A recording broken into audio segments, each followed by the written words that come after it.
Once, he loved someone more than life itself. That quote, it just grabs you, doesn't it? It really does. Sets up this intense feeling right from the start. And it makes you ask, what happens when that kind of love just shatters? Yeah. When all that's left is like betrayal and ghosts. Exactly. And that's the core of the story we're diving into today. Yeah. It's about how one break, one separation, doesn't just affect one person. Right. It ripples out. It ripples through lives across years. The past isn't just history here. It's an active force. So let's set the scene. Picture West Texas. Real unforgiving landscape, much like the man at the center of this, Jack Callahan. Yeah. He's got this ranch, 20 acres of scrubland, paint peeling off the house. He's out on this sagging porch looking like a ghost. You get that image immediately, the isolation. Totally. Battered Stetson face looks like it's seen too much. One eye sharp, the other ruined from something in his past. Something he tried to leave behind, you suspect. Yeah, black coffee, cigarette, just existing, really. Bare minimum. That isolation, the neglected ranch, the injury, it all screams deliberate separation, doesn't it? Like he actively chose this emptiness. And he did, because there was a before. A life with a uniform, belonging, love. He had a wife, Lisa, and a daughter, Emily. They were everything. That more than life itself. Exactly. But then Lisa left. And crucially, she didn't just leave him. She left with Emily for this billionaire oil guy, Jake Worthington. Oof. That's not just rejection. That's a whole other level. The power dynamic, the money. It's a particular kind of sting, isn't it? Feeling completely powerless against that kind of wealth. A total gut punch. Yeah, it breeds a deep bitterness, I imagine. His reaction, just erased them, burned the photos, sold the house where they'd lived. He just vanished, became a security contractor, chasing danger overseas. Trying to outrun the pain. Yeah. Or maybe punish himself. Maybe both. He almost made it, almost stayed invisible. Until Basra, a rocket attack, shrapnel to the face, that's the eye, a new name, and retreat. Back to the dust, thinking he was finally buried. The physical scar mirroring the internal one. Tragic, really. But the past, well, it has a long reach. One day, a black sedan rolls up, totally out of place. A stranger gets out. Robert Grant. And Jack's reaction is pure suspicion. Well, yeah, immediately on guard. His line is great. You selling Bibles or trouble?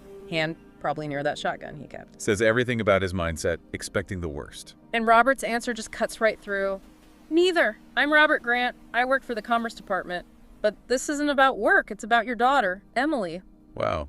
Just like that. The name he hasn't uttered, maybe he hasn't even thought, in years. Yeah. The walls start shaking. Robert explains Emily is sick, really sick, in New York. Rare blood disorder. Oh, man. Needs a transplant urgently. Maybe 6 months left without one. He shows Jack a photo. Emily, older, married even. A whole life Jack missed. How does Jack react initially? Ice cold. Just, She made her choice. That was 12 years ago. Pure bitterness. Defense mechanism kicking in hard. Understandable, I guess. Yeah. Seeing proof of everything he wasn't part of. But then Robert drops something else, something unexpected. Emily has a son, Jack's grandson. Okay. And, they named him Jackson after him. Ah, that's powerful. That's a connection even after all this time. It pierces right through the ice. And there's more. Rob, he says, hands Jack this thick stack of letters, unopened. From Emily. Yeah, years of them, all marked, return to sender. It just says quiet, like, she tried, but you vanished. God, those letters. Physical proof of his isolation. Each one a missed chance. So Jack sits there, twilight coming down, holding these letters, the weight of it all. Finally, he just kind of whispers, I'll come. Just like that. Well, he adds, ain't for her, it's for that boy. Still protecting himself, maybe, but he agrees. Next morning, he packs a bag, locks up that desolate place, and leaves. No goodbyes. Still maintaining that distance, even as he takes this huge step. And then bam, New York City. Total sensory overload after West Texas. Queens, Manhattan, scraping the sky. He's just silent, taking it all in. The contrast must have been jarring. And the hospital. Another kind of shock. Sterile, quiet, beeping sounds. So different. He meets the doctor, Dr. Patel, does the blood test, then just waiting a whole day and night. Agonizing, I bet. Especially in a place like that. Probably brings up bad memories. Before he goes into Emily's room, Rob gives him a little advice. Maybe don't go on guns blazing. Good advice, probably. Jack even manages a bit of dark humor. Don't own a gun no more, just a memory. But the emotional arsenal is still loaded. Definitely. Then he sees her. She's so pale, so thin. But her eyes. They're his eyes. Exactly, that connection, undeniable. She just breathes out, "Dad!" Oh, wow. And he's just awkward, stands there, manages to say, "Heard you've been under the weather." Talk about understatement. Yeah, just a bit. But then it hits her, the relief, the grief, everything. Tears just pour down her face. "I thought you were dead," she sobs. All those years of silence, of wondering. Jack finally moves, reaches out, holds her hand. It's simple, but it's huge. He admits softly, almost, shields her from the worst of it. Then just, "I'm here now." A beginning. Fragile, but it's a start. Breaking through the walls. So he's waiting outside her room later. Hospitals, they have this vibe.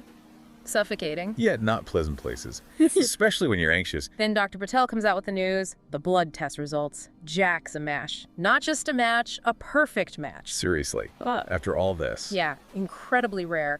The doctor explains the procedure, bone marrow harvest. It's risky, but Jack doesn't even hesitate. No second thoughts. Nope. Just book it. No need to think about it. Instant decision for his daughter. That says a lot. The father in him just swished right back on. Risk means nothing. The night before, Rob gets him a hotel room, Long Island City, looking across the river at that glittering Manhattan skyline. So different from his ranch. A world away. Must have brought up a lot. He goes for a walk under the train trestles, the noise, the city. He starts remembering Emily as a little girl, holding his hand the last time she called him Daddy. Painful memories, I bet, mixed with what he's about to do. And it all comes flooding back Lisa packing, the note she left, saying she wanted a better life with Worthington, that feeling of being completely powerless against the money, the influence. The root of it all, that sense of inadequacy that drove him away. Yeah. The harvest procedure itself is rough, physically demanding. But afterwards, seeing Emily, even though she's weak, she smiles.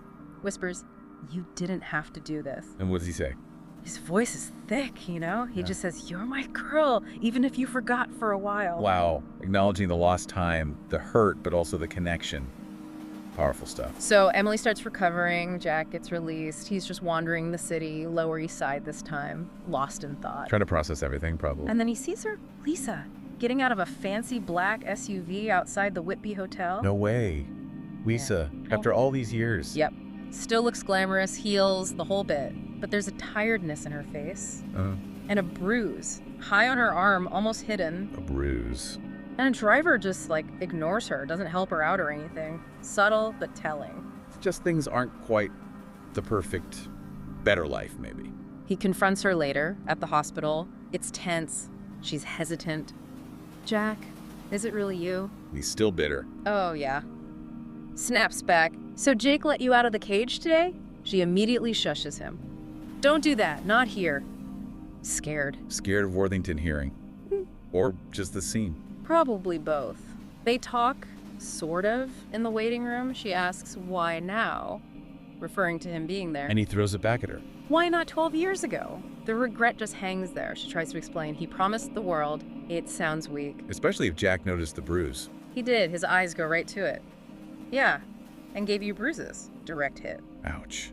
So the better life wasn't so great. She admits Worthington is powerful, dangerous, and Jack, he looks her right in the eye, says quiet and cold, "So am I. You just forgot." Chilling. He's not the same man she left. There's this brief moment. Her hand brushes his, but he pulls back. Then she manages a thank you. "She's alive because of you. I wanted to say thank you." Genuine, maybe. Or just trying to smooth things over. Hard to say. But Jack deflects. "Don't thank me. Thank Rob. He's the one who came looking." He gives Rob the credit. Interesting. Pushing her away still. Lisa agrees Rob's a good man. And Jack just lets the silence hang there, the unspoken contrast with Jake. Then he drops the bomb, tells her, real quiet, "He put a team on me in Basra, tried to make it look like crossfire." Worthington tried to have him killed. That's what he's saying. Lisa looks horrified. She knows Jake's capable of it. She whispers, "Are you gonna do something?" And Jack. He gives a small, knowing smile. "I already did." Whoa. Okay, so what did he do? That afternoon, an envelope went out. To the DOJ, the SEC, the news, Worthington's own board. Containing? Everything. Documents, recordings, transaction logs, proof of financial crimes, bribes, money laundering, the works. He had evidence. How? The story implies his old skills, maybe connections from his contractor days. He was thorough. And the result? Immediate. Worthington Oil's stock tanks. Next day. Headlines everywhere. Financial misconduct, offshore accounts, bribes. Warrant out for Jake Worthington's arrest. Wow. A complete takedown, not with violence, but with information. Exactly. Calculated. He used the system against the man who thought he was above it. And Jack, does he stick around to watch the fallout? Nope. He says his goodbyes. A real goodbye to Emily this time. A hug, a kiss on the forehead. He meets his grandson, Jackson, gives him a little toy truck. A connection made. Yeah. Then just a nod to Rob, tells him take care of him, and he walks away. Disappears back into the city. No contact info left. Nothing. Back to isolation. It seems like it, but then 2 weeks later, back in West Texas, a light comes on in that rundown ranch house at dusk. Wow. So he went back. He went back.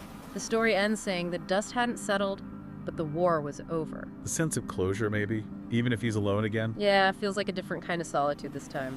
Okay, let's break down these characters a bit. Right. Jack obviously starts as this completely broken figure, driven by that initial betrayal. But finding Emily, then Jackson, it changes him. He goes from ghost to, well, avenger, almost. Yeah. But also protector, sacrifice. Definitely. The motivation shifts. Maybe starts as revenge against Worthington, but it becomes about love, about family, even if he struggles to show it. And those choices he made, shutting everyone out for years, then the takedown, they're irreversible. He has to live with all of it. And Emily, she seems caught between her parents, regrets the past, clearly. Her illness forces the reunion. Yeah, her vulnerability is key. And the relief when he comes back, when he saves her, it's palpable. A chance for healing there.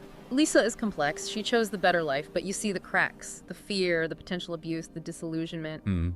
She faces the consequences of that choice. There's guilt, maybe gratitude towards Jack, but also deep fear of Worthington. It's messy. And Jake Worthington is just power corrupting, absolutely. The architect of his own downfall through pure arrogance and cruelty. Textbook antagonist in many ways. He underestimated Jack completely, and that was his fatal mistake. Betrayal and crime caught up with him. Okay, so that leads us to some questions for you, the listener. Yeah, things to think about. First, Jack's takedown of Worthington. Was it justified justice, or did he cross a line himself, causing another kind of irreversible damage?